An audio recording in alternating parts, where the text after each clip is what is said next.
Bienvenue au podcast Santé Sport, le podcast où on discute avec des gens actifs, des professionnels de la santé et des intervenants du monde du sport. Juste avant de vous présenter l'invité de cet épisode, je veux vous dire, retenez-vous pas de partager l'épisode avec votre famille et vos amis pour qui vous pensez que ça pourrait être bénéfique.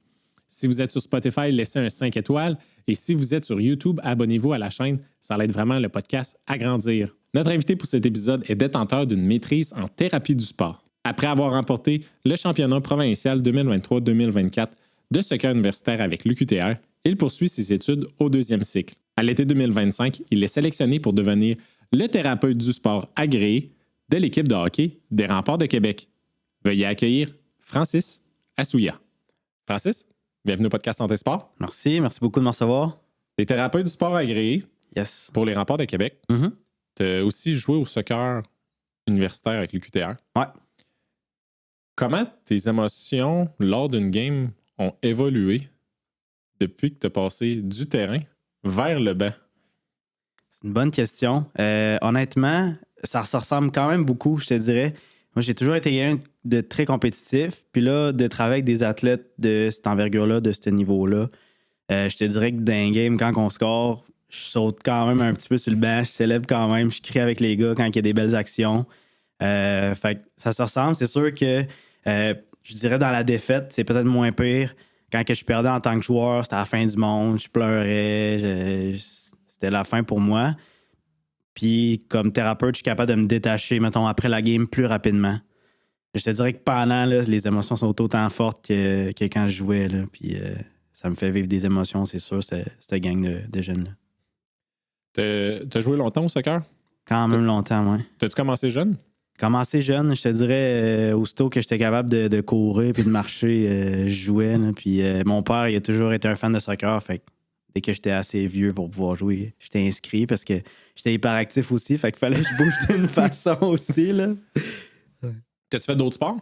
J'ai fait un peu de boxe, mais pas de façon compétitive. Je m'intéresse beaucoup en vrai, à tous les sports. Je veux dire, pour le fun, je joue un peu de tennis, un peu de pickleball, un peu de hockey, mais j'ai jamais pris de quoi autant au sérieux qu'au soccer. Boxe, j'en ai fait quand même pas mal, tout mon cégep.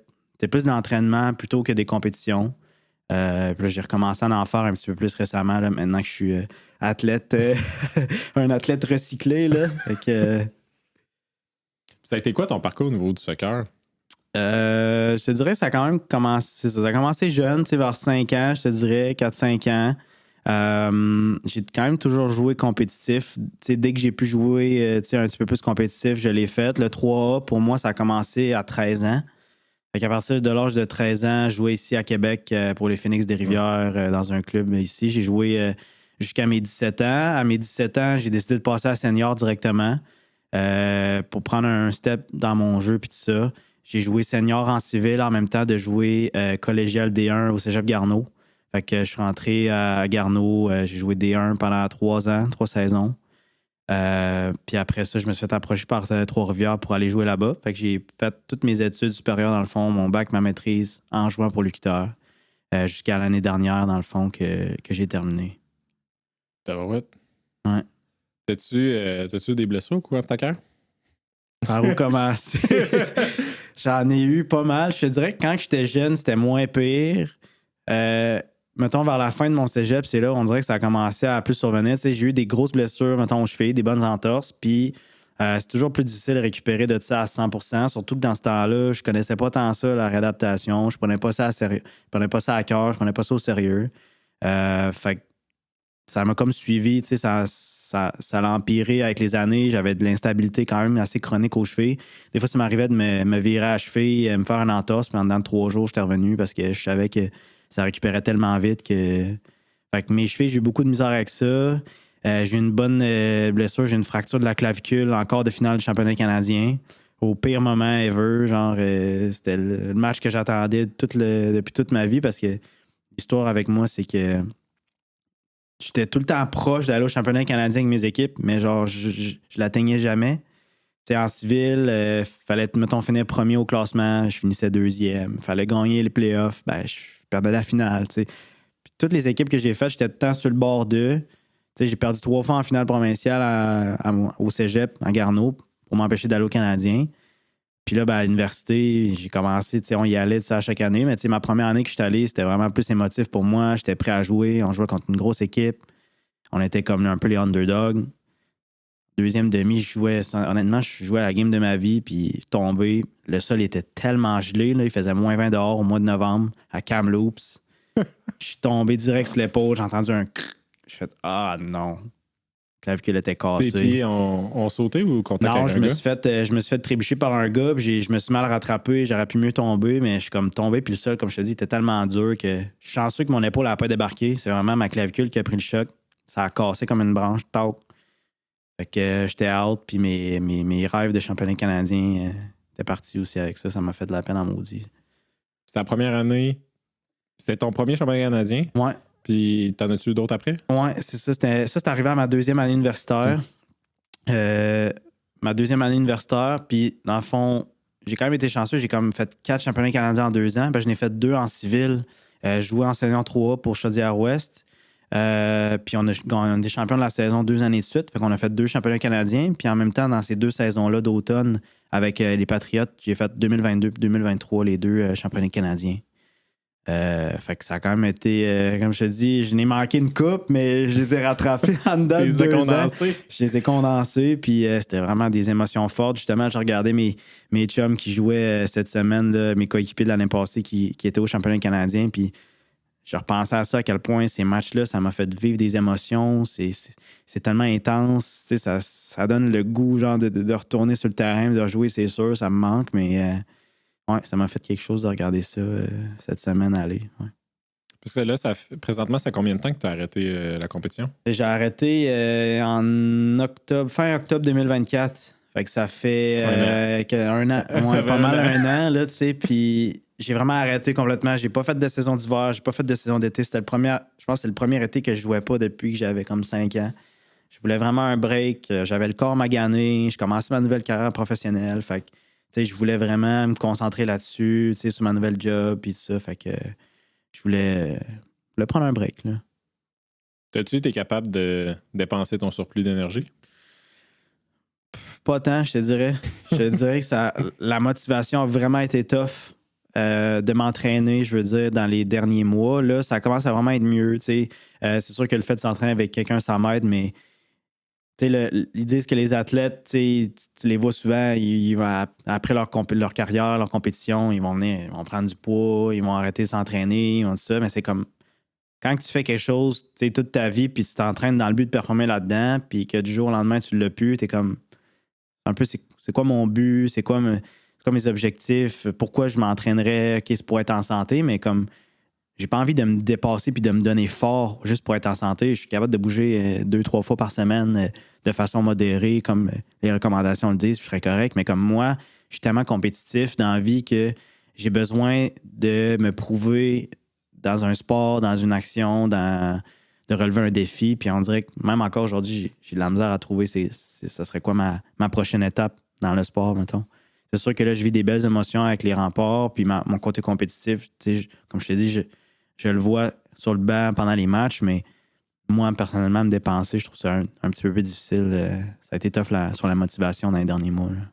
Là. Ouais, j'ai le même processus. Puis, en prenant de la photo de sport, je suis ces lignes de côté, je suis même pas dans l'équipe. Puis, je suis au genre au volleyball, puis qu'il score un point ou un gros set, je suis comme yes! Ben oui. Genre, je tripe autant que les autres. Ben oui, c'est sûr. Mais. C'est en toi, hein? Tu sais, la compétition, c'est inné, tu sais, je veux dire. Ma blonde, elle m'a dit tout le temps, t'es même trop compétitif pour des niaiseries, des fois pour des jeux. Puis je suis comme, j'aime ça gagner. Qu'est-ce que je te dis? Ça m'apporte du bien. Genre. Moi, quand je fais quelque chose, c'est pour performer, pour être bon. T'sais. Je veux dire, oui, tu peux être bon gagnant, tu peux être bon perdant, mais moi, ça me fait tout le temps chier de perdre. Tu comprends? J'haïs ça perdre. Là. C'est comme. C'est ça, tu sais, quand moi, je te ligne de côté pour les photos, je veux pas.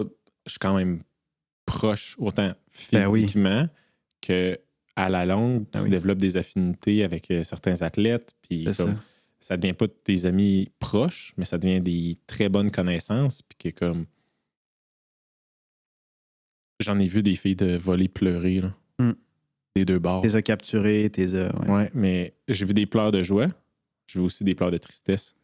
des pleurs de tristesse. Là, en tant que photographe, des fois, ça devient tough parce que tu te dis, t'es en train de broyer sa vie. Je la prends-tu en photo puis tout. Puis il y a une photo que j'ai prise, je pense, en 2024, la finale RSEQ. Ouais. J'en ai acheté de poule encore. Ouais. Finale RSEQ de volleyball féminin. Ouais. Carabin, si je me trompe pas, contre Université Laval, au PEPS de l'Université Laval. Les filles de l'Université Laval, ils perdent. Il y a des filles là, tu le sais, quand tu perds la finale RSEQ, tu t'en vas pas au championnat canadien. Puis là-dedans, il y a des filles que c'était leur dernière saison. Puis j'ai capturé une photo de 2 filles finissantes. Tu sais, quand je l'ai envoyé, ils m'ont juste dit, Félix, c'est comme ta dernière photo de volleyball que je vais avoir avec cette fille-là. On sera plus jamais dans les chandails du Rouge et Or. Tout à la fin, t'es comme, OK, même s'il pleure, comme... Tu le fais dans le respect, là, les photos. C'est sûr. Ouais, t'approches pas le Kodak à 2 pouces de la face, tu essaies de rester loin. Mais capter l'émotion. Puis quand tu parles de trouver la motivation de s'entraîner, là, après, là, moi, ça a été Kevin Hart, l'acteur, là. Ouais. L'acteur, le comédien des États-Unis. Il y a eu un gros accident d'auto. Début de la pandémie, si je me trompe pas, ou juste avant la pandémie. Mais le gars, il est en shape, là. Puis il est en shape solide. Ben oui. Puis, il est tout petit en plus. Ça a été une collision frontale. Puis, le dashboard, là, le tableau de bord, il a comme rentré dans le ventre. Mais le docteur, il s'est cassé plein de côtes puis tout. Mais il s'est pas cassé la colonne. Puis le docteur, il a dit, je pense parce que tu es tellement en shape des abdos que tu as été capable d'absorber le choc. C'est fou, ça. Là, tu es là, tu te dis... Puis lui, il dit, tu sais, je m'entraînais pour m'entraîner parce que j'aimais ça, puis tu sais, je veux avoir une shape. Mais là, je viens d'apprendre que m'entraîner m'a littéralement sauvé mes jambes. C'est comme, oh, ouais, attends. OK. Ça te fait repenser, Pas obligé d'aller dans l'extrême comme lui, puis aller chercher les 8 packs, puis avoir des gros abdos, mais juste bouger, c'est bon pour la santé aussi. Ben oui. Ça peut enlever des douleurs chroniques et des tensions dans des épaules. Ah oui, tu sais, moi, je l'ai appris pendant mon bac, puis l'activité physique, c'est le meilleur médicament au monde. Tu peux pas remplacer ça par des pilules ou whatever. Oui, ça va aider, mais comme si tu veux vraiment être en santé, c'est de bouger, c'est ça la clé. Là, c'est le meilleur médicament au monde. C'est ça qui est prouvé le plus scientifiquement. C'est ça, c'est le sport, c'est de bouger. Puis le sport, c'est relatif. Hein? C'est pas je m'en vais faire du Hyrox ou du CrossFit. Là. Faire du sport, pour quelqu'un, ça doit être d'aller marcher dehors avec son chien. Pour quelqu'un d'autre, c'est de faire une compétition d'Hyrox. Pour d'autres mondes, c'est juste relatif. C'est de trouver de quoi que t'aimes, c'est de bouger. C'est sûr que ça prend une certaine intensité, mais comme t'as pas besoin d'aller escalader l'Everest là, pour dire que tu es en santé. Il faut juste que tu te sentes en santé bien dans ta peau, dans ta tête, puis que tu trouves de quoi que t'aimes, qui te fasse bouger ton corps. C'est simple que ça. Au niveau de ton programme de bac, tu as fait un bac en kiné, en kinésiologie, en plus de jouer pour le QTR au soccer. Comment tu as trouvé l'équilibre de vie d'un étudiant athlète universitaire? Quand même intense, sérieux. Souvent, les athlètes vont alléger leurs cours un peu. Fait qu'ils vont aller chercher moins de cours par session. Ça reste que pour jouer, nous, il faut qu'on réussisse à passer 8 cours dans l'année. Okay. Fait que tu peux pas prendre, mettons, 3 cours à l'automne, 3 cours à l'hiver, t'en auras passé ou il va falloir que t'en fasses pendant l'été, exemple. Fait que dans tes 3 sessions, automne, hiver, été, il faut absolument que tu aies fait 8 cours. Moi, sachant que je voulais faire le programme de maîtrise en thérapie du sport, je voulais pas m'attarder à enlever des cours puis à me rallonger mon parcours d'encore une année, sachant que je peux jouer quand même 5 ans universitaire. Fait que je suis comme, regarde, je vais donner une go, je vais clencher, ça va être fait. Je savais que j'avais quand même la rigueur au niveau de l'école pour réussir. Mais je sais que là, en général, souvent, les gars vont se rallonger d'1 an. Au cégep, je l'ai fait, par contre. J'ai fait mon cégep en 3 ans au lieu de 2. Souvent, les étudiants athlètes vont faire ça parce que c'est quand même un horaire intense. C'est juste en universitaire, on pratiquait 4 jours, puis on avait 2 games par semaine. Ça fait 6 fois par semaine avec une journée off. Puis dans la semaine, il faut qu'on aille au gym 3 fois, il faut qu'on fasse 3 préparations physiques. Tu sais, à un moment donné, c'est quand que tu vas à tes cours, c'est quand que tu étudies, c'est quand que tu sors avec tes amis à avoir du fun. Fait que c'est sûr que ça prend une discipline. C'est quand même vraiment difficile, c'est pas pour tout le monde. Mais le sport motive aussi beaucoup à avoir cette rigueur-là.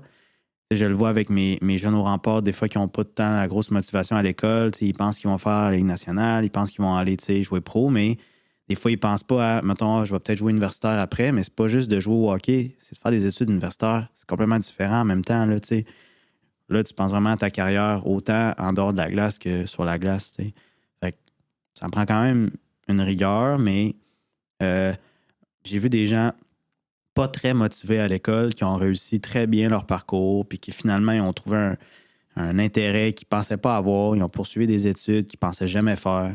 Fait que moi, je le recommande, c'est sûr. Toi, tu as-tu pensé de jouer pro? J'y ai pensé. Honnêtement, moi, je pense que mon erreur, c'est de ne pas y avoir pensé assez tôt. J'ai toujours vraiment aimé le soccer, mais c'est rendu à l'université que je suis vraiment devenu passionné. Là.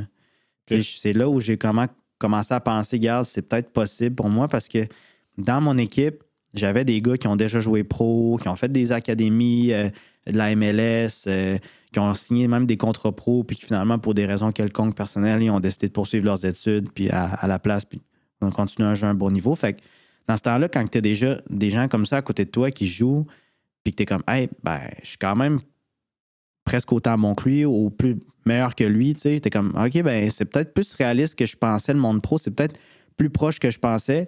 Puis en universitaire, au soccer, il y a un système de draft avec la nouvelle Ligue canadienne, tu peux te faire repêcher, puis tout ça. Fait que je te dirais que c'est à l'université que j'ai commencé à vraiment comme. Honnêtement, c'est là où je trouve que j'ai eu ma plus grande progression. Tu sais, souvent, on va dire que c'est plus jeune, puis il y en a qui vont stagner. Mais moi, c'est là où je trouve que j'ai vraiment progressé. Tu sais, j'ai été recruté là un peu comme un gars qui allait prendre des minutes une fois de temps en temps, qui allait pas tout le temps jouer, puis que finalement, j'ai été titulaire à, je te dirais, 80% des matchs sur mes 5 années. Là, j'ai quand même joué beaucoup. J'ai vraiment donné un coup de plus. Je voulais m'améliorer. Je voulais essayer de passer pro. J'ai appliqué pour le draft. J'ai fait des vidéos highlights pour espérer me faire repêcher. J'ai vraiment pensé, mais dans ce monde-là, c'est beaucoup avec ton CV, ton passé. T'as un tel, il a joué à l'Académie de l'Impact. Un tel, il a fait ci, il est allé faire des essais en Europe. Un tel, tu sais, quand il était jeune. Fait que dans ce temps-là, c'est où je connais un tel coach. Fait que ça marche beaucoup par connexion, ton CV. Puis c'est sûr que si tu es vraiment, vraiment talentueux, ça passe. Ça passe, là, mais pour un gars comme moi qui travaillait un peu fort, mais qu'il n'y avait pas vraiment eu de passé un peu vraiment haut niveau quand j'étais jeune. Oui, j'ai joué 3A, puis tout ça, mais j'avais pas le CV puis le background pour m'aider, dans le fond, à avoir toutes les chances de mon bord pour passer pro parce que c'est vraiment pas facile de passer pro. Là, mais rendu universitaire, je me suis dit, regarde, je l'essaye, puis finalement, ça n'a pas fonctionné, mais. Tu l'as essayé. C'est ça. Au moins, je voulais me dire, regarde, je l'ai essayé. Comme ça, ben, j'ai vraiment tout fait ce que je pouvais. Après ça, ça m'a comme aidé à justement me concentrer plus dans mes études, à finir ma maîtrise. Puis, regarde, j'ai pas ce petit voix-là dans ma tête qui me dit, Frank, si jamais tu avais fait ça, ben, au moins, je sais que je l'ai essayé. J'ai mis tous les efforts, je me suis entraîné fort, j'ai eu du temps de jeu, j'ai tout eu, puis ça n'a pas fonctionné. Fait quand je l'ai fait, maintenant, je peux passer à autre chose. Ça m'a un peu aidé à faire mon deuil du soccer quand j'ai arrêté. Ça a été plus facile à prendre comme décision. Fait que, ouais. Alors moi, j'ai arrêté à cause d'une blessure à l'épaule. Encore pire, j'ai l'impression, dans ce temps-là. Là. Ouais. J'avais manqué la sélection pour les Jeux du Canada en 2015. Puis au biathlon, de la manière que c'est fait, c'est que tu peux juste faire une fois les Jeux du Canada, à moins d'être un athlète exceptionnel. Ouais. Parce que la catégorie d'âge est de 4 ans. OK. Puis les Jeux du Canada sont aux 4 ans. Ouais, c'est ça. Donc, t'as pas mal une chance. Moi, j'étais comme dans le deuxième plus jeune. OK. Je veux pas dans. C'était 97 à 94, notre range d'âge. Ouais. Moi, j'étais en 96. Fait que c'est comme. J'étais des plus jeunes. Plus jeunes, ouais. Puis, je m'étais blessé pendant l'été, une chute en ski, d'affaires bien niaiseuses. C'est tout le temps niaiseux, les blessures. C'est jamais de quoi de glamour, tout le temps niaiseux. Tu sais, j'ai mon casque tout, là. J'ai piqué entre mes jambes, j'ai mal tombé, puis j'ai fait une commo en tombant. Avec un casque, là. Puis le casque, il y a une... Je pense que j'ai tombé sur un caillou parce qu'il y a vraiment comme une incursion OK, dedans, ouais. dedans. Il n'y a pas de caillou, rien, mais comme... Ouais, j'avais un casque, là. Un casque, puis je roulais peut-être à... Je pense que c'était 16-18 km/h, riche, là. OK. Tu sais, en vélo, je roule à 30, là. Ouais, c'est ça. Fait que, tu sais, C'était pas... ouais. C'était pas énorme, mais finalement... Mais tu sais, j'ai tombé sur l'épaule. Puis à ce niveau-là, il faut que tu sois capable de monter des deux côtés. Puis c'est que c'est asymétrique comme technique de monter pour ceux qui font du ski de fond skate. Ouais. C'est pas de patin. T'as un côté qui force plus en montant. Mais à ce niveau-là, t'es en bidex. Hein. Ouais, c'est ça. Puis t'as quasiment la même force des deux bords. Ouais. Il faut que tu sois de même. Parce que si la montée est inclinée d'une façon, il faut que tu changes ton angle de force. Ouais. Donc, il faut que tu utilises ton bras droite. Mais si c'est du bord gauche, ben, il faut que tu mettes ton bras du bord gauche. J'ai jeté en août, début août. Puis en janvier, si je donnais 2 ou 3 coups de mon côté gauche, il n'y a plus de force qui se développait. Là. Ah, ouais. C'était comme... je veux pousser, mais il n'y a rien qui se passe. C'est quoi que tu avais eu à l'épaule, t'en rappelles-tu? J'ai vraiment aminci mon labrum. OK. Puis à l'IRM, ils ont comme fait ouais, t'es chanceux. OK. C'était vraiment chanceux. Parce Elle que n'avait pas débarqué. elle n'avait pas débarqué, rien. J'ai tombé vraiment comme direct sur l'épaule. Ouais. Mais comme ça a pris 3 ans de réhabilitation, je suis gaucher. Fait que mon côté gauche, c'est mon côté fort. Ouais. J'arrivais au bench, comme quelques mois et années plus tard, au bench, puis mon bras droit levait, puis le gauche traînait de la patte. Ça marchait pas. Ouais. Fait que, tu sais, j'ai pas été suivi après, parce que, tu sais, quand t'arrêtes la compétition, t'arrêtes la compétition. Ciao, bye, hein? Ouais. Puis là, j'ai arrêté au mois de janvier. Les Jeux du Canada sont fin janvier, début février. Puis au mois d'avril, je suis parti dans l'Ouest aller travailler. Puis à un moment donné, j'étais sur Facebook, puis j'ai vu les photos des Jeux du Canada. Puis là, c'est de biathlon. Comme dans un film. Là. Je regardais ça, puis à un moment donné, j'ai fait, je suis pas capable. Ouais. J'ai fermé mon écran d'ordi. Littéralement, là. Aussi dramatique que dans un film. Drastique. Ouais. Fermer l'écran d'ordi, je suis comme, non, je suis pas capable. Je suis pas capable de regarder les photos. Non, c'est sûr.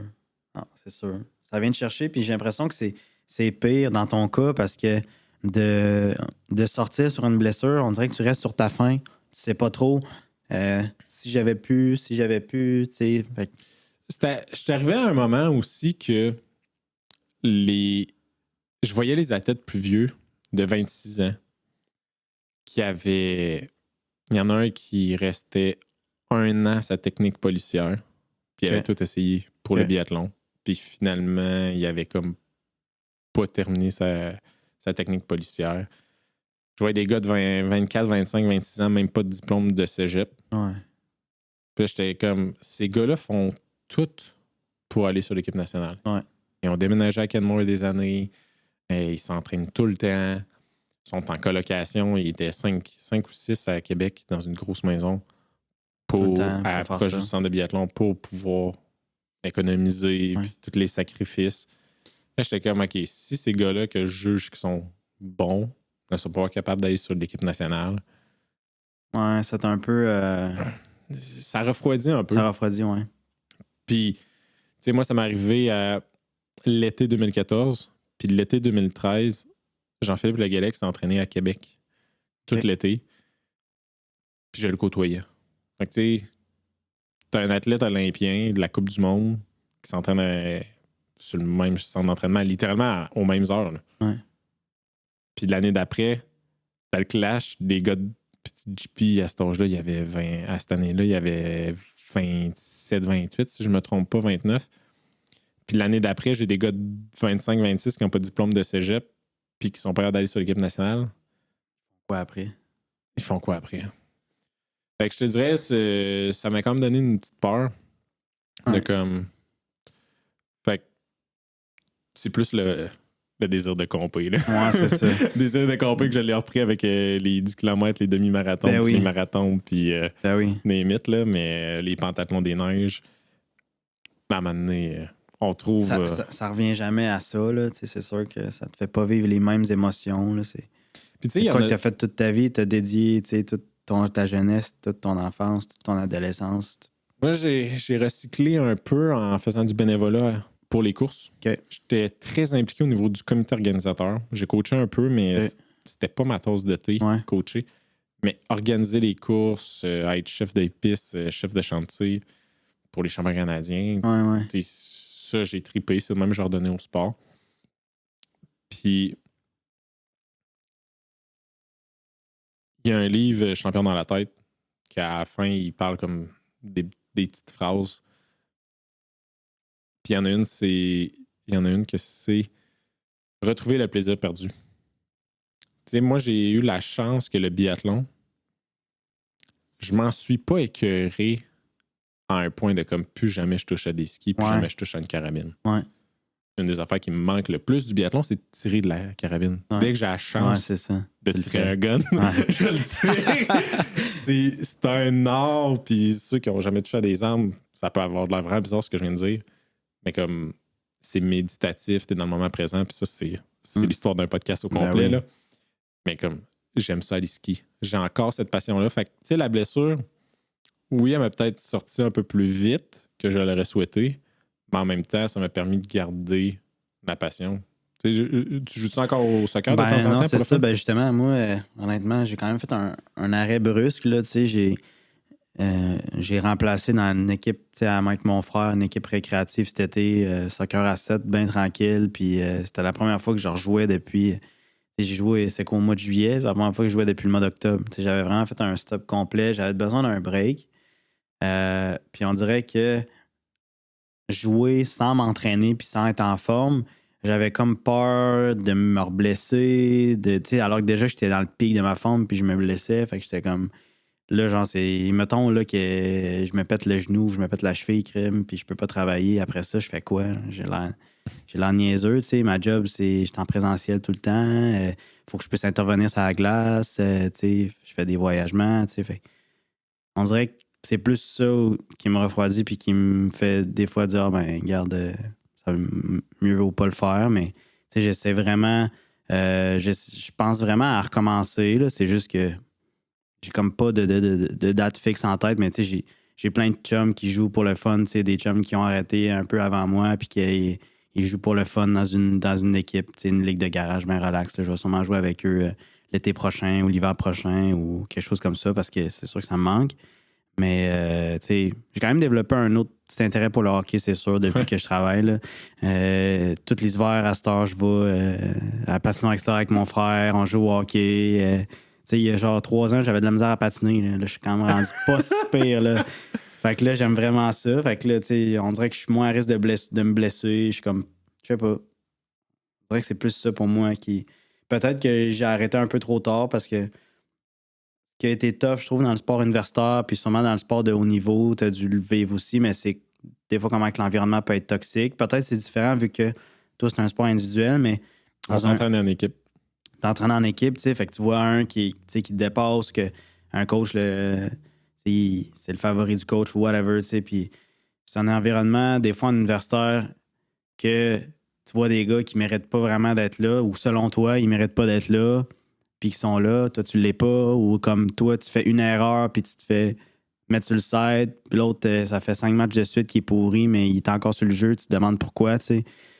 J'ai quand même vécu des émotions fortes, autant des vraiment hauts que vraiment des gros bas. Là. Fait que, on dirait que c'était plus genre pourquoi que j'ai arrêté, pourquoi je me sentais de même après avoir arrêté plutôt, c'était que je trouvais que ça venait quand même toxique pour moi. Puis ma blonde, elle me voyait autant rire le mardi, puis le mercredi, j'arrivais en broyant à la maison parce qu'il y avait eu de quoi ou whatever, tu sais. Fait que on dirait que c'était plus ça qui m'avait comme dit OK, bon, mais ça y est, j'arrête pour de bon, tu sais. Fait que peut-être que, contrairement à toi, j'étais peut-être un peu tanné du sport déjà du soccer. Là, par contre, à revoir mes chums sur le terrain pour le championnat canadien, j'avais la patate qui pompait en les regardant comme si c'était moi qui jouais, tu sais. Fait que c'est sûr que ça me fait revivre des émotions. C'est sûr que je vais avoir envie de rejouer bientôt, c'est sûr. Ouais, c'est ça.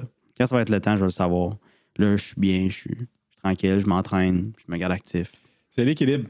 C'est l'équilibre. C'est l'équilibre. Exactement. Tu sais, il y avait une chose que je disais souvent, que je disais aux parents. Je disais, tu sais, je prenais un exemple personnel. Moi, je ne suis pas un gamer, mais j'aime gamer de temps en temps. Puis de temps en temps, là, veuillez calculer 1 à 2 fois par année. OK. Pas beaucoup, ça. C'est pas beaucoup. Ça, c'est rarement plutôt que de temps en temps. C'est ça. J'aime quand même les jeux vidéo, là, Zelda, là. Ouais. Ça, je peux perdre bien du temps là-dessus. Mais ce que j'avais remarqué, c'est que moi, au mois d'avril, dans mon mois off de saison, j'avais tout le temps une journée que je gamais 8 heures. Il y avait une journée. J'étais comme là, il faut que j'aille mal. T'abusais, là. J'abusais. Puis ça, je disais aux parents, je sais, c'est pas grave si vos enfants jouent aux jeux vidéo en ce temps-ci là, de l'année. Tu sais, le biathlon vient de finir. Laissez-le jouer. Puis il y a un parent qui m'avait dit, justement, il a donné un jeu vidéo à Noël. Il a pas joué de l'hiver. Il s'est mis à jouer au mois d'avril. Ben, on l'a laissé jouer. Fait, ben, c'est l'équilibre. Il a passé tout l'hiver dehors à compétitionner. Puis c'est un jeune de comme 13-14 ans. Là. Ouais, c'est ça. C'est pas grave. Là. C'est ça l'équilibre. Là. Ça peut être très intense d'un bord une journée. L'autre jour, ça peut être très intense de l'autre côté. Puis après ça, il peut y avoir 2 journées que c'est égal de suite. Là. Ben, c'est ça. C'est ça l'équilibre. C'est trouver l'équilibre qui te va bien pour toi et qui te rend heureux aussi. Tu as parlé un peu de ton travail en présentiel. Ouais. T'es thérapeute agréé. Ouais. C'est quoi un thérapeute agréé? Thérapeute du sport. Ouais, du sport. Ouais. Ben, thérapeute du sport, c'est. Tu sais, souvent, le monde va vouloir le comparer beaucoup à la physiothérapie. C'est assez. Tu sais, ça se ressemble, c'est sûr. Je veux dire, on traite des blessures, on évalue des blessures, on fait des retours au jeu, de la prévention. Ça reste que dans notre formation à nous, mettons, si je parle plus au niveau universitaire, nous, on va avoir beaucoup de cours sur les soins d'urgence. Fait que les interventions terrain, par exemple, que je suis sur le bord de la glace, il arrive quelque chose, tu sais, un arrêt cardiaque, un saignement important, condition médicale quelconque, ben je sache quoi faire, puis je puisse intervenir. Fait que nous, on est beaucoup plus formés comme premier répondant s'il arrive un accident. Fait que moi, ce que je trouve le fun, c'est que la blessure, je la vois dès le début, day one. Puis je fais toute la réadaptation au complet. En physiothérapie, dans leur cursus scolaire, eux, ils vont moins focuser un peu sur les athlètes. Fait que, tu sais, si tu veux vraiment travailler avec des athlètes, c'est peut-être moins l'endroit. Tu sais, ils n'ont pas beaucoup d'options de stage dans le sport. Ils vont faire beaucoup un peu de population symptomatique, monsieur, madame, tout le monde, de la cardiologie, tu sais, des conditions médicales, diabète, tu sais, des façons, d'autres conditions un peu que moi, je vais moins toucher. Mais après, s'ils veulent faire du sport, ben là, il faut qu'ils fassent une formation de plus qu'on appelle physiothérapeute du sport, où est-ce qu'ils ont un certain nombre d'heures terrain à faire. Fait qu'il faut qu'ils fassent de la couverture d'événements, de sport, de games, de whatever.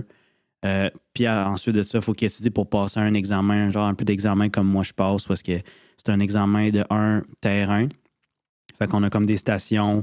Moi, quand je l'ai fait, j'avais 5 stations terrain. Fait que des stations, mettons, intervention, il arrive quelque chose, un arrêt cardiaque, il faut que je planche quelqu'un qui a une blessure à la colonne, quoi que ce soit. Puis 5 stations cliniques, parce que, bon, mais là, c'est plus évaluation, taping, des choses comme ça. Fait qu'ils ont un examen pareil à passer, puis en plus d'un examen théorique.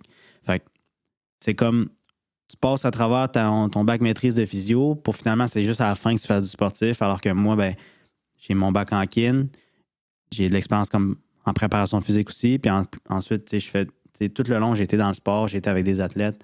J'ai fait mes stages avec des équipes aux Patriotes à l'Université Trois-Rivières, le hockey, j'ai fait l'athlétisme, cross-country, soccer. Fait que j'ai pu déjà me mettre les mains dans le sport. Moi, je savais que c'est avec ça que je voulais travailler. Des fois, oui, tu peux ne pas savoir, mais je trouve que si tu es quelqu'un qui aspire à travailler avec des athlètes, c'est peut-être quelque chose à réfléchir, que ça existe, la thérapie du sport, c'est quelque chose qui est vraiment intéressant. Fait que moi, ce que j'aime vraiment, c'est que j'interviens sur le terrain, je vois la blessure, je la prends en charge quand elle est aiguë, je le vois en clinique le lendemain au rempart. Puis après ça, je fais son retour au jeu quand il est prêt. Je fais la prévention pour d'autres quand je vois des petits bobos, des affaires comme ça aussi. Fait que, tu sais, je peux vraiment faire de A à Z. Tu peux vraiment prendre le temps, trouver un lien avec l'athlète, tu sais. Fait que... Dans le fond, quand il y a une blessure au hockey, puis on voit des staff embarqués sur la glace, aller voir le gars qui est à terre ou tout, c'est toi, là. C'est ça. Ben, en général, c'est moi qui vais embarquer tout le temps. Tu sais, je te dirais qu'en général, les gars sont capables de skate off, sont capables de sortir par eux-mêmes. Ça va arriver des grosses urgences, souvent, ils vont rester sur la glace, un impact, une perte de conscience, quoi que ce soit. Je vais embarquer sur la glace. Je fais tout le temps une petite évaluation initiale, voir qu'est-ce qui s'est passé, est-ce qu'il respire bien, il est conscient. Puis si je juge que c'est une situation urgente, on a tout le temps notre code, c'est de lever le poing. Ça active mon plan d'urgence que j'ai tout pratiqué à l'avance avec mon staff. Fait que mon gérant d'équipement apporte le matériel, la civière. Nous, au centre Vidéotron, on est chanceux, on a des paramédics qui sont tout le temps sur place au match. Fait que, on n'a pas besoin de les appeler. Ils sont déjà là, ils rentrent sur la glace. J'ai mon médecin qui descend des estrades, qui a un passage facile, qui embarque sur la glace. Tout est coordonné. J'ai le thérapeute de l'autre bord qui m'aide aussi, s'il y a de quoi. Fait que dès qu'on enclenche le plan d'action, ça y va. Mais c'est moi qui fais l'approche initiale, c'est sûr, dès que c'est mon joueur. Là. Ouais. Fait qu'il y a un médecin qui est assis dans les bancs. Médecin, c'est obligatoire. Si on n'a pas de médecin, on ne peut pas commencer le match. C'est vraiment obligatoire. Puis c'est sûr qu'ils sont vraiment pratiques par leur expérience. Puis non seulement ça, mais il y a des affaires qu'eux, ils peuvent faire que moi, je peux pas. C'est que ce soit réduire des luxations. Moi, je peux pas faire ça. C'est un acte réservé. Que ce soit médecin. Réduire? Oui, fait que replacer. Replacer, OK. C'est le terme qu'on utilise, réduire une luxation, mais c'est plus pour comme replacer, mettons, l'épaule dedans, la remettre en place. Puis des points de suture, fait que des soins de plaie, tout ça, c'est plus les médecins qui vont faire ça, qui vont prendre ça en charge. Fait que c'est vraiment pratique à avoir. Puis nous, on est chanceux, on a un dentiste aussi qui est là à nos matchs. Je pense pas vraiment qu'il y a d'autres équipes dans la ligue qui a un dentiste qui vient à leur match. Nous, il est vraiment gentil. C'est un dentiste d'expérience. Il a travaillé pour les Nordiques. Il est vraiment c'est un vieux de la vieille, mais il est super bon, il est super compétent. Puis on est bien content. Il y en a vu des. Il y en a vu du stock. Il y en a vu du stock. Ah oui. OK. Puis comment toi t'as embarqué dans le monde du thérapeute du sport? Ça fait. Ben, c'est sûr que j'ai été face à des blessures toute ma vie. Quand tu es athlète, c'est sûr que tu vas te blesser un jour ou un autre. Ça fait partie du sport. Le monde dit je me blesse pas, attends un peu, ça s'en vient. Là. Je veux dire, ça arrive à tout le monde après un certain niveau. Puis ça m'a toujours fasciné de comprendre comment que le corps fonctionnait, comment je pouvais guérir, quel muscle est attaché à tel endroit. Puis j'ai toujours trouvé ça intéressant. Puis quand que je suis sorti du cégep, j'ai fait sciences nature, j'étais comme pas trop sûr de savoir ce que je voulais faire. Je voulais faire physio. Je voulais peut-être faire médecine. Mais comme je n'étais pas encore assez. Je connaissais pas ça, la thérapie du sport. Fait que j'étais comme, je veux aller physiothérapeute. Finalement, j'étais comme, je suis pas sûr que j'ai les notes pour ça. Puis là, c'est là où le coach de Trois-Rivières m'a appelé. Il voulait me recruter pour aller jouer là-bas. Au début, j'étais comme, Trois-Rivières, c'est quoi c'était trop perdu là? Pourquoi je vais aller là? Finalement, je me rends compte qu'ils ont vraiment un bon programme de soccer. Ils ont été champions. Ils avaient été champions nationaux l'année d'avant. Fait que là, je commence à regarder. Puis là, il dit, OK, ce serait quoi tes intérêts? Puis ça, je vais essayer de voir si je peux t'aider. Puis tout. Puis là, je commence à lui parler de ça. Il dit, crème, je vais te mettre en contact avec notre thérapeute du sport ici. Hein, thérapeute du sport, c'est quoi ça? Puis là, tu viendras. Fait que là, j'avais fait une visite en présentiel. Pendant l'hiver, je me rappelle, j'étais allé, il m'avait présenté ça, le programme de thérapie du sport. J'étais comme, voyons, c'est exactement ce que je veux faire. C'est fait pour moi. Fait que là, il fallait que je fasse un bac en kin avant pour pouvoir y avoir accès. Puis c'était un DESS, c'était un diplôme d'études supérieures que tu faisais, c'était un an condensé avant. Moi, quand je suis rentré, ça faisait un an qu'il l'avait déjà switché en programme de maîtrise. Fait que j'ai vraiment pu faire bac maîtrise puis sortir avec 2 diplômes de là. Fait que j'étais vraiment content. Fait que c'est vraiment comme ça. C'est quand je me suis fait approcher, je n'ai entendu parler avant ça, je n'avais aucune idée que ça existait. Puis fait qu'il y a Trois-Rivières, il y a aussi à Concordia, que c'est un bac là-bas. Je pense que c'est un bac de 3 ans et demi ou 4 ans. Okay. Je pense pas que c'est un bac de 3 ans, c'est plus un 3,5, 4 ans. Puis c'est un programme en anglais, bien sûr. Fait que c'était pensé, mais Trois-Rivières, c'est vraiment un programme francophone, le seul programme francophone qu'il y a de thérapie du sport. Fait que je suis vraiment content d'avoir entendu parler de ça. C'est vraiment tombé par hasard, puis c'était exactement ce que je voulais faire. Fait que... Comment t'es arrivé au Rempart? J'ai fait un stage là-bas, dans le fond. Sur mes 2 années de maîtrise, j'ai fait quand même, je pense que j'ai dû avoir fait 8 stages ou 10 stages. Non, 8 stages, peut-être. J'en ai 8 fait... stages en 2 ans? Ouais, mais des stages cliniques, Okay. puis des stages terrain. Des fois, il y en a qui se chevauchaient, c'est sûr. Là. Mais vraiment, pour avoir le plus d'heures terrain, le plus d'exposition, le plus d'heures cliniques possible. J'ai fait mon premier stage comme thérapeute de première année. C'est comme plus l'observation où tu vas faire un petit peu d'intervention, tout ça, mais pas tant. Je l'ai fait avec l'équipe de hockey des Patriotes de l'Uquiteur. Puis même, je l'avais fait comme préparateur physique l'année d'avant. Comme à la fin de mon bac en kin, j'avais fait de la préparation physique pour eux. J'avais super aimé ça. J'avais développé un intérêt pour le hockey. Fait que j'ai décidé de poursuivre mon stage comme thérapeute l'année d'après. Puis ensuite, on avait une option de stage au Rempart. Parce qu'en fait, au Rempart, c'est un thérapeute du sport de l'Uquiteur qui était en poste avant moi. Puis lui, il prenait tout le temps des stagiaires depuis qu'il était là. Puis j'ai décidé d'appliquer sur le stage. Le stage de 2e année, c'est tout le temps un plus gros stage. Fait que je savais que je voulais faire ça. J'avais ma saison d'automne de soccer. Puis après, je me dis, regarde, l'hiver, je joue pas, je vais me concentrer à 100% sur mon stage. Puis j'ai fait des heures. Puis je pense vraiment avoir laissé ma marque. Je pense que le monde m'a apprécié là-bas comme stagiaire. Puis mon prédécesseur, qui était thérapeute du sport, ben, il a décidé à la fin de la saison qu'il était tanné, il voulait changer, il voulait aller voir des nouveaux défis. Fait qu'il a démissionné. Puis, il m'a fait vraiment une grosse recommandation. Là. Je venais de finir mon examen à l'école, puis il m'a appelé, puis il me disait comment ça a été, puis tout ça. Puis, ouais, tu serais-tu intéressé d'avoir la job l'année prochaine? Puis tout ça, j'étais comme, ben voyons donc, tu sais.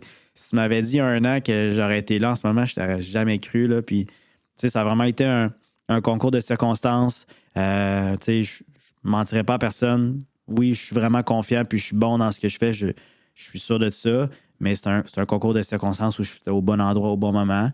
Puis bien sûr, j'ai laissé ma marque. Fait que, il m'a fait une bonne recommandation envers l'organisation. Les médecins aussi m'ont backé là-dedans. Fait que ça s'est fait quand même rapidement. Dès que j'ai terminé, là, je te dirais que pendant 2 semaines, j'avais la job. Fait que j'étais vraiment content d'être dans cette position-là en sortant de l'école. En ce moment, ça va bien. Ça va super bien. Il y a être chanceux puis faire sa chance. Hein. C'est ça. J'ose le croire. J'ose croire que j'ai créé ma chance, j'ai créé mes opportunités, j'ai su les saisir. Il y en a d'autres, malheureusement, qui des fois, ils n'ont juste pas cette opportunité-là, puis qui le mériteraient, puis qui sont bons. Puis c'est pour ça que je te dis, c'était quand même un concours de circonstances, puis je suis content d'être là. Là, tu es encore un peu en début de saison. Ouais. Tu as quand même eu ton stage l'hiver d'avant. Ouais. C'est quoi qui te fait le plus triper dans le job? Définitivement les games. Je suis compétitif, là. J'aime ça regarder. J'aime ça sur le banc, je vis des émotions, tu sais. Puis c'est différent. On dirait quand je check le hockey à la télé versus quand je le check mes gars jouer, c'est pas pareil, tu sais. Je check le hockey à la télé, je suis comme. Je regarde d'un œil, mais quand c'est tes joueurs qui sont là sur la glace, t'es vois en dehors, tu vois les efforts qu'ils mettent, t'es vois jouer, c'est comme. Tu sais, ça te donne ça te fait vivre des émotions, ça te fait, tu sais. Fait que. Je te dirais que c'est les games. J'aime vraiment ça, les jours de game. Moi, je pète le feu, je suis content d'être là. Ouais. Ça ressemble à quoi une journée typique d'un thérapeute du sport? T'as une journée de match, puis t'as une journée pas de match, j'imagine? Ouais, ben, oui, mais je te dirais que les congés se font rares quand même. On n'a pas beaucoup de congés, mais tu sais, c'est comme journée pratique, journée de game. T'sais. Par exemple, aujourd'hui, c'est une journée de pratique. On a eu on a eu notre week-end off, ça a fait vraiment du bien. On a joué vendredi dernier. Normalement, en général, les lundis, c'est une journée d'école pour les gars. Je pense qu'on l'oublie pas. C'est des étudiants athlètes quand même, ils font de l'école aussi. Comment ça fonctionne? Mettons, du mardi au jeudi, on va pratiquer souvent. Fait qu'on pratique tout le temps le matin de 9h à 11h à peu près. Un peu moins, un peu plus, dépendamment. Fait que moi, je vais arriver, mettons, les gars vont arriver vers 8h. Moi, je vais arriver tout le temps vers 7h15, 7h30. Juste le temps de m'installer tranquillement, faire un peu de paperasse. Avant qu'ils arrivent tous, puis ils me dérangent parce qu'ils rentrent tout le temps dans mon bureau, puis ils me déconcentrent dès qu'ils arrivent, c'est sûr et certain. Fait que c'est ça. Après ça, les gars arrivent, ils se préparent pour la pratique, tout ça. Je fais mes tapings, je vois mes gars que j'ai à voir pour mes blessés, je fais mon plan de match, tout ça. Puis après ça, je suis sur le bord de la glace pendant la pratique. Fait que je regarde, m'assurer que tout est correct, il n'y arrive pas d'accident ou quoi que ce soit. Après ça, eux, ils s'en vont faire un gym. Fait qu'ils s'en vont dans le gym tout de suite après la pratique. Il y a juste le gym en fonction d'intensité, évidemment, c'est sûr. On a un préparateur physique qui est là aussi, qui s'occupe de ça, un kin aussi. Fait que je m'entends super bien avec lui. Autant, des fois, j'envoie des gars dans le gym pour de la réathlétisation, vraiment pour des blessures, des quads spécifiques que je veux, que juste la préparation physique générale. Il est super sharp là-dessus. Après ça, l'après-midi, les gars sont à l'école. Ils font l'école à distance en haut au centre Vidéotron, dans une classe, avec une prof, une conseillère pédagogique qui est supervise. Fait que moi, mettons que j'ai à traiter des gars, je me fais un petit horaire. Fait que je vais traiter à peu près, je te dirais, entre 4 à 6 gars par jour, mettons. C'est pas des gros traitements. Je fais pas 1 heure de temps, parce que je les vois quand même beaucoup au quotidien. Fait que à peu près aux demi-heure. Fait que je vais faire un horaire, puis je vais les texter. Bon, mais descends. Fait que là, ils viennent, je les traite. Next. Ma journée autour de 3,5, 4 à peu près. Des fois plus, des fois moins, ça dépend. Jour de game, c'est quand même des bonnes journées, ça, par contre. Ça dépend des games. Mais mettons, les games, un vendredi soir à 19h. Les vendredis, c'est tout le temps à 7h le soir. Le matin, il y a ce qu'on appelle un morning skate au hockey. Fait que soit les scratch, fait que les joueurs qui sont pas convoqués, qui jouent pas, les blessés, ils vont embarquer. Des fois, toute l'équipe. Ça dépend si tu as fait un voyagement puis tu veux te décrasser un peu, tu sais. Mais fait que les gars vont aller sur la glace, mettons, aux alentours de 10h30, 11h. Pendant ce temps-là, ceux qui sont pas sur la glace, ils vont faire des meetings, power plays, affaires-là avec les coachs. Après ça, ils s'en vont, retournent chez eux, font une sieste, se reposent. Moi, pendant ce temps-là, je prépare ma game. Fait que je prépare mon banc, je prépare mes collations, je prépare mon cold tub. Tes collations? Ouais. Je prépare des collations pour les gars. Fait que j'ai des gros bacs à snack, des barres tendres, le plus de sucre possible, le plus de carbs possible au pouce carré. Fait que je mets ça avec des fruits, tout ça. Ça, des affaires qui peuvent prendre rapidement. Ouais. Autant avant un peu la game que pendant des sucres rapides. Fait que tu sais, j'essaie de donner de quoi qu'il y a de l'allure. Je prépare mes cold tubs pour après, mon hot tub pour après, les gars, pour la récupération. Ils en font beaucoup. Après ça, je prends un petit heure pour moi pour relaxer. Je retourne pas chez nous en général. Le temps que les gars arrivent puis que je finisse, ça vaut pas la peine. Fait que après ça, ils reviennent vers peut-être, mettons la game est à 7, ils reviennent vers peut-être 4h30, 5. Puis ils se préparent. Après, je fais mes tapings, je fais mes affaires, je me change. Puis après ça, c'est game time. Puis après la game, ça claire quand même vite. Quand on gagne, là, les gars, ils partent, là. C'est réglé, là. Ils veulent aller voir leur famille, ils veulent aller célébrer, ils veulent aller faire... Quand on part, des fois, c'est un petit peu plus long, mais je te dirais que ça claire quand même assez vite aussi. Fait que, tu sais, je dois partir à peut-être 10h30, 11h après. Fait que, tu sais, c'est quand même des bonnes journées où est-ce que j'arrive à 10h le matin, je pars à 10, 11 le soir. Mais, tu sais, c'est pas du temps où est-ce que je suis tout le temps en train de travailler, là, mais, tu sais... T'es sur place. Je suis sur place pendant ce temps-là, tu sais. Quel y a du voyagement? Voyagement, ben ça dépend, tu sais, parce qu'autant on peut aller à Shawinigan qui est à 1h30, qu'on peut aller à Cap-Breton qui est à... Cap-Breton, ouais. Qui est quand même un bon bout. Mettons, comment que ça marche dans le junior, c'est qu'il va y avoir... Souvent, il va y avoir un voyage, ben pour nous autres, mettons un voyage en Abitibi. Fait que, où est-ce qu'on va aller à Rouyn-Noranda, à Val-d'Or. Ça, c'est tout le temps... On va tout le temps jouer 3 games là-bas. 3 games en 3 jours, 3 games en 4, dépendamment. On va souvent partir une journée avant, tu sais, fait que c'est quand même, tu sais, mettons, 4, 5, 6 jours de voyagement. Puis on a le temps de 2 voyages dans les maritimes, un avant les fêtes, un après. Fait que là, par exemple, cette semaine, on part dans les maritimes, on part jeudi, on s'en va à Charlottetown, on s'en va à Saint-Jean, Nouveau-Brunswick, on s'en va à Moncton. Fait que, tu sais, on part 4-5 jours pour 3 games en 3 jours. Fait que c'est sûr que c'est tough physiquement pour les gars, puis j'ai plus de jobs dans ce temps-là, mais moi, c'est quelque chose que j'aime, le voyagement. Je trouve ça le fun. T'es en équipe, on s'en va super au resto en gang. C'est vraiment le fun, tu sais. Puis j'ai fait un peu ça toute ma vie au soccer aussi, là. J'ai voyagé pas mal, fait que c'est pas tant un gros clash pour moi. C'est pas tant un gros nouveau pour moi. T'as gardé un peu le même style de vie, là. Exact, oui. C'est juste que t'es à la table des coachs au lieu d'être à la table des athlètes. Puis je payais.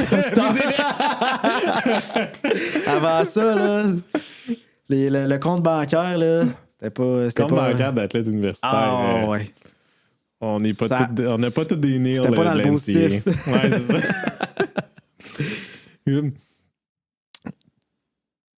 Au niveau de... Ben, littéralement, j'ai vu une game des Remparts où c'est que tu étais à ton stage. Ouais. Puis je t'ai vu sur le banc, là. Et il y a eu une bataille lors de cette game-là. Ouais. Puis le gars des remparts, il en a mangé des claques d'en face. Puis des bonnes. Toi, en tant que thérapeute sur le banc, tu te donnes-tu le droit d'avoir peur pour les gars? Je te dirais que oui. Honnêtement, surtout des coups à la tête. Tu sais, moi, les commotions, c'est tolérance zéro. Tu sais, t'as un symptôme, c'est terminé. Là, parce que tu peux pas prendre de chance, puis il reçoit un autre coup sur la tête, puis il tombe à terre, puis le pire que les gars ont tendance à penser, c'est quoi une commotion? Avoir mal à la tête plus, c'est quoi? Non, c'est un second impact, là, pendant que tu as déjà une commotion, tu peux mourir. Là. Il y a eu des cas dans le hockey, dans la boxe, dans le rugby, il y en a eu, tu sais. C'est de quoi qui arrive, puis ça peut te laisser avec des séquelles, tu sais, grave, là. Du brain damage, tu sais, pour le reste de ta vie, tu sais.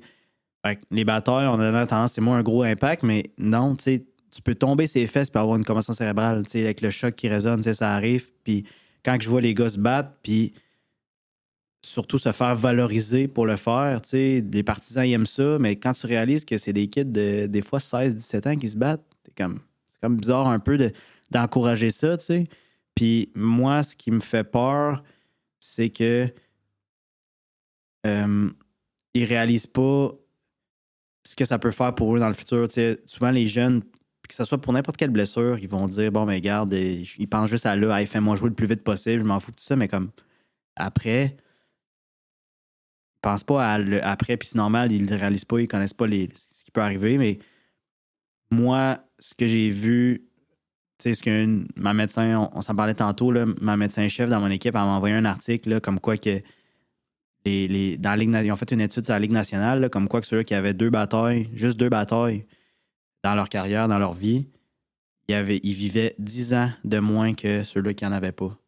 Fait ils ont fait ça sur plusieurs années, puis ils ont regardé après quand ils ont vécu, ils ont dit, bon, mais tel gars, ils se sont battus un temps nombre de fois, ça a réduit 10 ans leur espérance de vie. C'est quand même beaucoup, 10 ans, là, tu sais, quand tu y penses, mais essaie d'expliquer ça à un jeune qui a testostérone dans le piton, puis qu'il se fait applaudir dans les estrades, puis que son coach le regarde, good job, tu sais, t'es tough, tout ça. Je suis là pour donner un show. C'est ça, c'est le fun, là, c'est hot, tu sais, c'est sûr là, qu'ils vont avoir un rush d'adrénaline. Là. Moi, je les vois, là, quand ils sont sur la glace, puis après, ils sont dans le vestiaire, ils se sont battus, puis ils hyperventilent, puis ils sont sur l'adrénaline, puis ils capotent, puis... tu sais, fait pour ça que moi, oui, j'aime pas ça, puis je vais toujours leur dire de pas le faire. Parce que, tu sais, ça sert à rien. Tu vas tellement être exclu de la game, tu ne serviras pas à l'équipe, tu vas peut-être même être suspendu la game d'après à cause de ça. Moi, je trouve ça niaiseux. Tu vas peut-être avoir une commotion, tu vas peut-être avoir la lèvre fendue, les dents pétées, les jointures pétées. Tu sais, je veux dire, oui, tu vas donner un show, man, mais comme... Au pire, fais une bonne mise en échec, bien placée, puis ça va faire la job aussi. Là. Fait que moi, c'est sûr que ça me fait peur quand je vois les gars, puis des fois, même, ça se voit d'avance, là, tu sais, tu vois qu'ils se regardent puis qu'ils se chuchotent à l'oreille avant, hey, on y va-tu. Fait que moi, c'est sûr que ça me fait peur, mais pas juste pour cette blessure-là, pour toutes les autres blessures en général, parce que autant je peux envoyer un gars jouer avec une instabilité à l'épaule, ben à chaque fois que je le vois arriver proche de la bande où j'ai peur qu'il se fasse ramasser puis que ça sorte, puis qu'il soit out pour un bout. Mais tu sais, je peux pas tout le temps faire jouer quelqu'un qui est en santé. Des fois, il y a des contextes, des affaires comme ça, où est-ce que je vais accepter. C'est sûr, il faut tout le temps que ça soit sécuritaire, puis je vais tout le temps faire ce qu'il faut pour qu'il soit bien puis qu'il soit protégé, mais c'est pas vrai que tu vas jouer une game puis que tu auras pas mal à quelque part. Là. Ça va être rare en maudit, là, une compétition que tu faisais où tu as pas mal. Moi, le nombre de games que je joue au soccer où j'avais pas mal à quelque part, je peux le compter sur le doigt d'une main. Là, tout le temps mal à quelque part, on est tout le temps blessé. Fait que j'ai tout le temps peur, c'est sûr. Quand tu connais les gars, quand tu connais leurs enjeux, quand tu connais leur vie à l'extérieur, on dirait que ça frappe différemment. C'est sûr que c'est plus inquiétant, mais je peux pas faire plus que ce que je fais, tu sais. Puis j'imagine que quand il y a une blessure qui arrive, qu'il faut que tu embarques sur la glace, ben tu sais, t'es... Je cherchais une bonne analogie, mais t'es comme... T'es dans ton espace de go, là. Faut que j'y aille, puis il faut que je traite, là. Fait que c'est ça, ça roule, hein? rentrer des émotions, c'est non, comme... ça run, tu sais, puis je l'ai vécu déjà une fois cette année où est-ce que on a planché un joueur quand je suis allé en Abitibi. Puis, Le mettre sur une planche cervicale. Là. c'est ça, le gars, on est arrivé, il était inconscient. Là, il se réveillait pas pantoute. Il y a une grosse collision contre la bande. Il a Un gars perdu des remparts, un gars de l'équipe un adverse? gars de l'autre équipe. Puis ça a bien tombé que je connaissais la thérapeute de l'autre bord. On avait étudié ensemble, tout ça. Fait que, tu sais, ça a vraiment bien roulé, mais c'est comme pas le temps de niaiser. Go, ça roule. On le sort le plus vite possible. Puis, tu sais, c'est comme sécuritaire. Tu sais, je peux pas te mettre à dire oh my God. C'est sûr que ça va arriver, qu'il y en a qui vont freezer. Peut-être que ça va m'arriver à un moment donné. Mais en général, avec l'adrénaline, je suis capable de fonctionner. Quand c'est mon tour d'y aller, c'est mon tour, tu sais. Fait que, comme tu as dit, je suis dans mon espace, je suis dans ma zone, je suis prêt à l'action, puis je vais tout faire ce que je peux pour que le kid il s'en sorte puis qu'il soit en santé, c'est sûr. Là. Puis au niveau, autant que ce soit un athlète des remparts ou que un sportif de la maison ou un sportif du dimanche, un thérapeute du sport peut aider comment dans le rétablissement des blessures? Je te dirais que c'est très, très large. Autant dans la prévention, même dans la préparation physique. En général, les thérapeutes du sport vont vraiment avoir une bonne base. La plupart vont avoir un bac en kin. Il y en a d'autres qui vont avoir vraiment beaucoup de formation. Fait que, autant que ça soit prévention, préparation physique, traitement de blessures, ça peut être pré-chirurgie, post-chirurgie.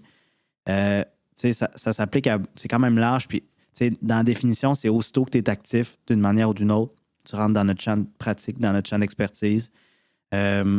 Fait que on peut vraiment faire de tout, de l'évaluation de blessures, de l'évaluation posturale même pour des gens qui font du télétravail ou quoi que ce soit, de la prescription d'exercices, de la thérapie manuelle, de la thérapie par d'autres techniques, d'autres modalités.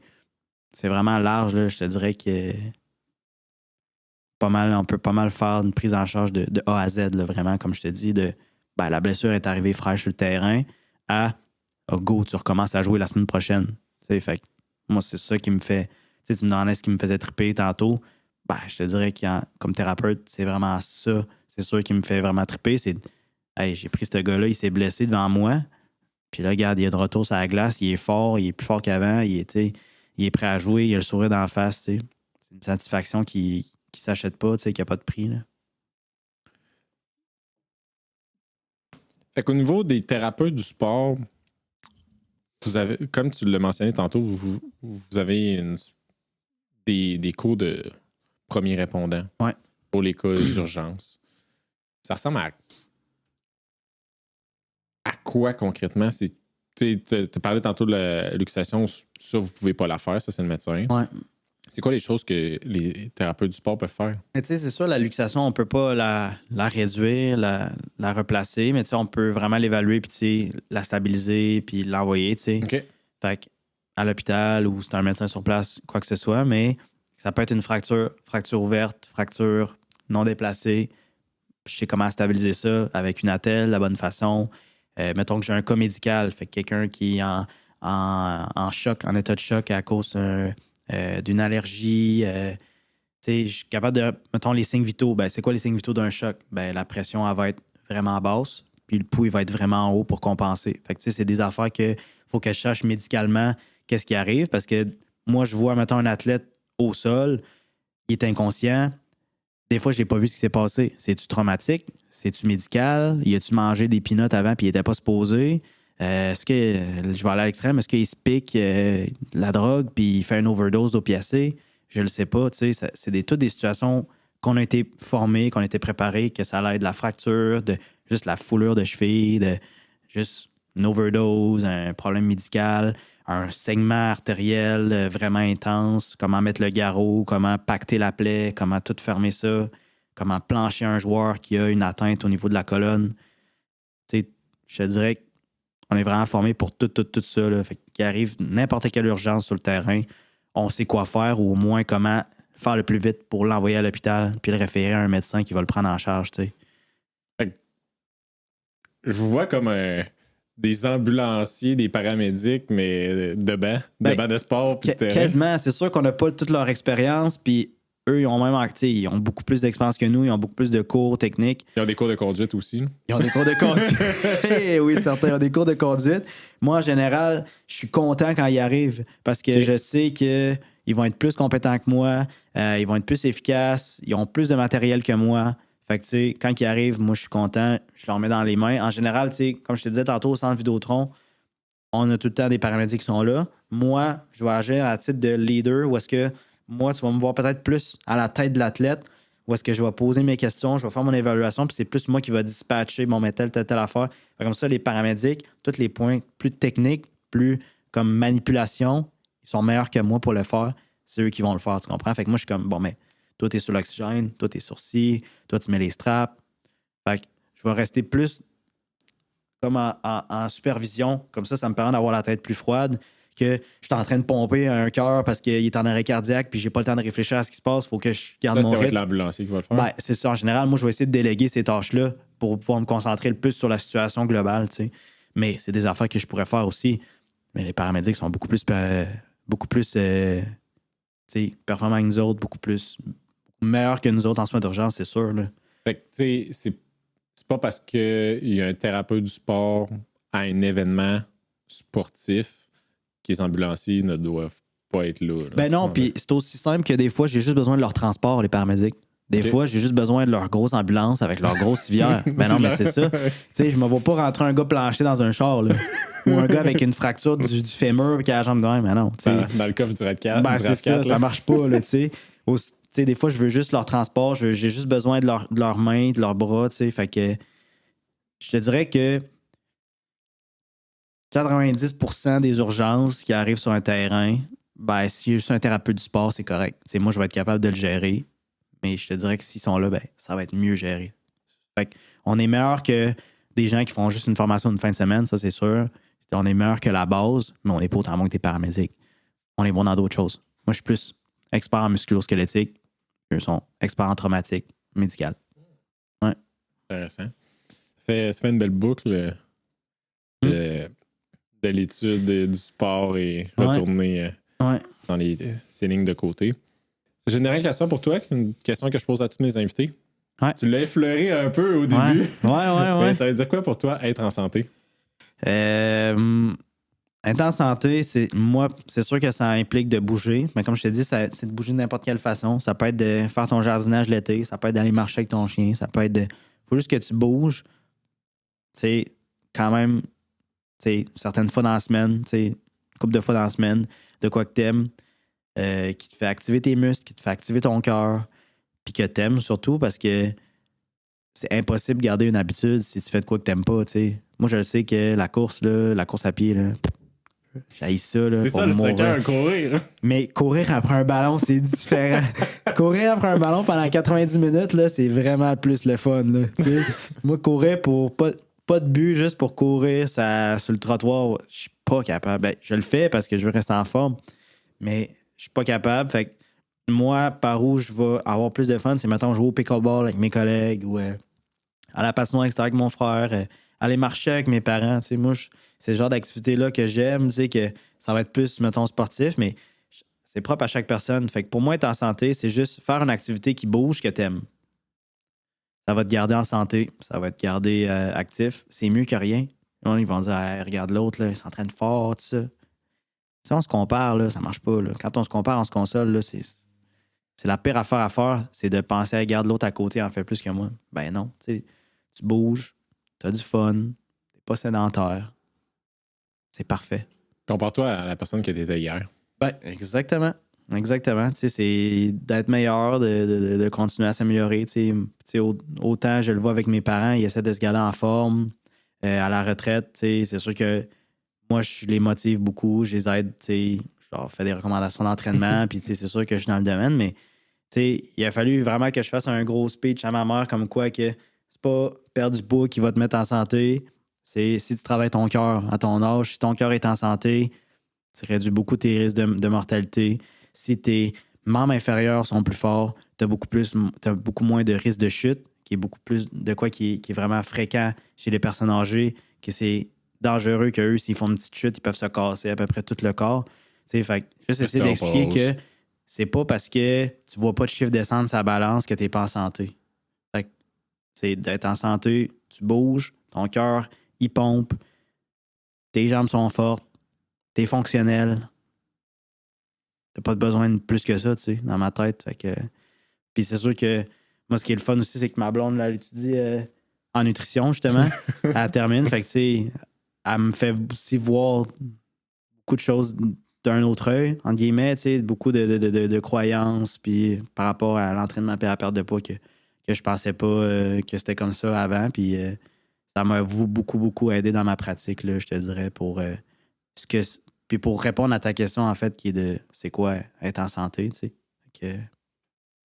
C'est rare que j'ajoute des choses suite aux phrases des invités. Souvent, je laisse là-dessus sur la fin. Mais tu n'as pas parlé de la santé mentale, puis ça m'a fait penser que il y a tellement de monde qui sont stressés. Puis, je veux mieux aller, je vais régler mon mental, puis quand je vais régler mon mental, je vais pouvoir bouger parce que ça va me tenter d'y aller. Ben, vas-y, ça va te défouler. C'est ça.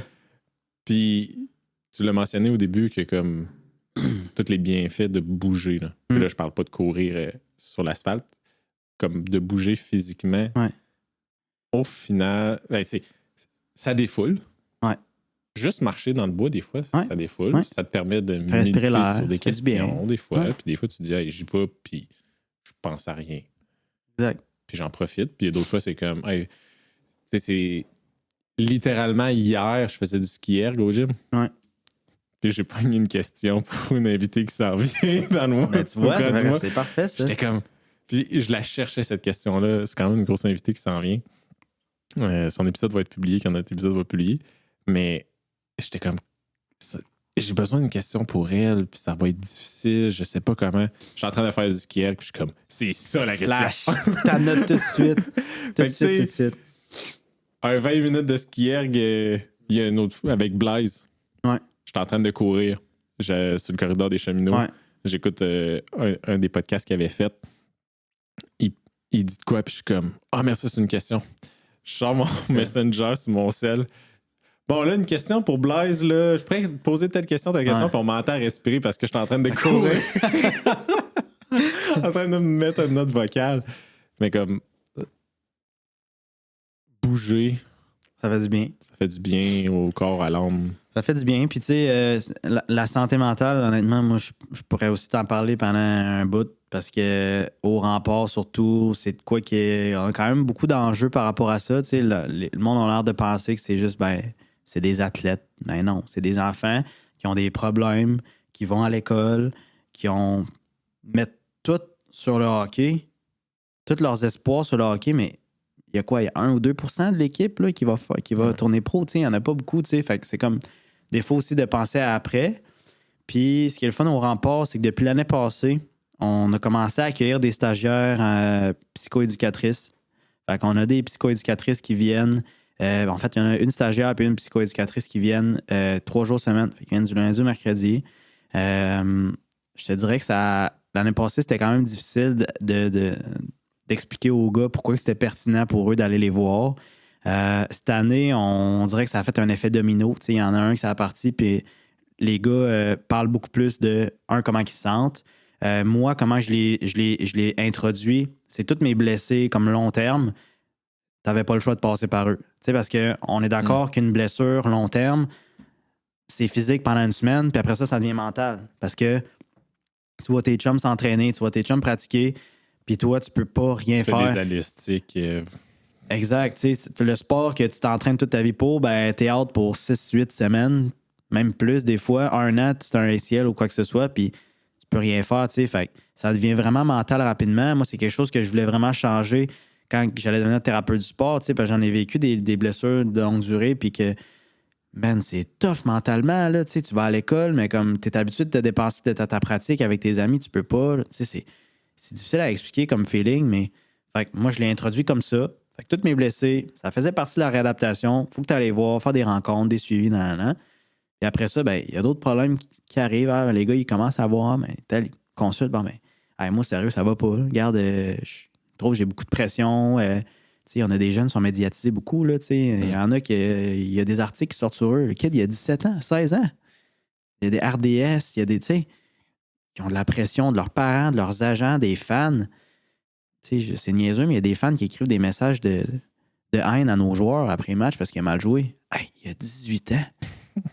prends C'est ton la pouls, là. LHMQ, là, c'est du Prends junior, ton là. pouls, tu sais. Fait que, tu sais, ils ont toute cette pression-là à l'extérieur qui n'est pas facile à gérer, là. Hey, moi, à leur âge, là, j'étais pas assez mature pour gérer ça, là. Il y a des athlètes pas qui ont de la misère à gérer. là. Exactement, tu sais. Fait que moi, je trouvais absolument nécessaire qu'il y ait un soutien psychosocial, un soutien de psychothérapie, puis, tu sais, que ce soit de l'anxiété, de la pression, quelque chose que je trouve le fun qui aborde beaucoup, eux, c'est l'après-carrière. Tu sais, t'as-tu pensé à après, genre, où t'es vraiment, tu sais, pas autres, ils se voient pro, là. On a un LNH, là, c'est sûr et certain, là.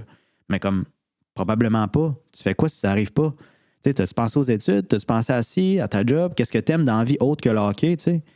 Fait que je trouve que c'est vraiment de quoi qui est important d'avoir comme service pour que ça soit vraiment complet, je trouve, dans ma pratique comme thérapeute du sport. J'avais besoin autant d'un soutien. Tu sais, moi, je fais la thérapie manuelle. J'ai mon préparateur physique qui est mis en forme dans le gym. J'ai mes psychoéducatrices qui s'occupent de leur santé mentale. Tu sais. Fait que vraiment, là, ils ont tous les aspects pour performer. Puis c'est sûr que des fois, c'est pas facile pour eux s'ouvrir. Il y en a qui veulent rien savoir. Mais je te dirais que cette année, ça a vraiment progressé. Puis j'ai l'impression que ça va être de mieux en mieux d'année en année. Puis avec toute la pression de performance que ces jeunes hommes-là ont, t'as-tu vu des troubles alimentaires ou des gestes, des patterns? Ouais, quand même. Tu sais, c'est pas tout le temps facile à reconnaître, puis facile à voir, facile à aborder. Puis on dirait que dans le monde du sport, le monde pense que ça existe pas tant, puis ça existe juste dans la vie de tous les jours, mais s'il y a de quoi, c'est pire, tu sais. Puis un trouble alimentaire, c'est pas juste d'être anorexique, d'être boulimique, tu sais. Il y a d'autres choses que ça, c'est d'avoir une relation malsaine avec l'alimentation, ça vient vite, vite, vite, là. Tu sais, j'en ai vu des gars qui se font dire par un coach, t'es trop gros, t'es trop ci, t'es trop ça. Quand tu le sais pas, là, ce que le gars il vit, tu peux pas te prononcer là-dessus. Tu sais. Il veut pas manger avec les autres, il se tient à l'écart. Non, j'ai déjà mangé. C'est pas vrai, là, t'as déjà mangé, là, tu sais, je le sais. Là. Mais il s'est fait dire à un moment donné une fois par quelqu'un qu'il était trop gros, il était pas assez en shape. Ou il y a vu une vidéo Instagram de quelqu'un qui disait que ça faisait du bien de pas manger, puis tu sais. Puis il s'est dit, regarde, ça va être ça. Ça arrive, il y en a plein dans le monde du sport. Tu sais, moi, justement, je parlais de ça avec ma blonde parce que elle s'intéresse beaucoup à tout ce qui est troubles alimentaires. Elle aimerait ça travailler avec de ce genre de clientèle-là plus tard. Mais elle s'intéresse pas même à la nutrition sportive. Moi, je dis, je sais pas si tu savais, là, mais dans le sport, là, des troubles alimentaires, il y en a en maudit. Il en manque pas, là. Dans le monde du sport, il y en a beaucoup, beaucoup, beaucoup. Fait que la santé mentale, très, très important sur la performance, ça, c'est sûr et certain. Sur l'équilibre de vie, sur la relation avec l'alimentation. C'est quelque chose que j'essaie. C'est pas mon rôle, mais comme j'essaie de donner les outils aux gars pour s'en sortir, quand que moi je suis capable de flaguer des affaires, c'est pas moi qui vais le prendre en charge, mais au moins là, je commence à reconnaître un peu plus de signes que bon, mais regarde, c'est peut-être le temps de se parler, prendre 2 minutes. Hey, comment ça va? Juste pas rapport avec toi. Je veux pas savoir comment ça va tes performances, juste toi, comment ça va, qu'est-ce que tu as fait en fin de semaine avec ta blonde, avec ta famille, tu sais. Pas juste de prendre le temps. Puis on dirait que le fait d'être thérapeute, que je suis là souvent, ils vont plus vouloir s'ouvrir à moi des fois, tu sais. Je vais être comme un peu une première ligne. Ouais. Première porte pour eux. Prendre une porte d'entrée pour ça, tu sais. Puis après, moi, quand je sais pas quoi faire, ben j'ai mes ressources alentour. Fait que je vais poser des questions, je vais les référer, tu sais. Fait que c'est plus facile des fois pour eux de s'ouvrir à quelqu'un de confiance. Tu sais, puis des fois, ils vont pas s'en rendre compte, là. Puis ils vont juste dire, bon, ben, hey, finalement, ça fait du bien. Puis, tu sais, j'en avais un que je trouvais que ça allait vraiment pas, puis il était tout le temps frustré, puis tout ça. Puis, hey, tu sais, qu'est-ce qui se passe? Non, mais c'est ça. T'es pas toi quand t'as fait. Non, mais je dis, hey, qu'est-ce qui se passe? Puis là, non, je sais pas. Mais voyons, tu sais, dis-moi, qu'est-ce qui se passe? Puis là, paf, part. Il déballe son sac. Puis là, je dis, ben là, pourquoi tu irais pas voir les psychoéducatrices, tu sais, en parler avec eux? Ah non, moi, je parle pas de ça. Tu sais, encore beaucoup de mentalités comme ça. Je parle pas de ça, je parle pas de ça. Puis finalement, je dis, ouais, mais tu viens juste de m'en parler. Tu sais, je veux dire, tu viens juste de me le dire, là. Ouais, c'est vrai, OK, ouais. Fait que là, tranquillement, pas vite, la mentalité commence à changer. Sur ce, si jamais il y a des auditeurs, auditrices qui vont au Game des Remparts cet hiver au centre Vidéotron, qui aillent voir au-dessus du banc et ils disent « Hey, salut le thérapeute! » Ils vont savoir chier. Oui, Francis Assouya. Francis, un gros merci d'être venu au podcast. Ça fait plaisir, merci de l'invitation. Merci de votre écoute et j'espère que vous avez apprécié l'épisode. Si ce n'est pas déjà fait, aimez et commentez. Et pour plus de contenu, suivez-moi sur Facebook, Instagram, YouTube et TikTok. À bientôt!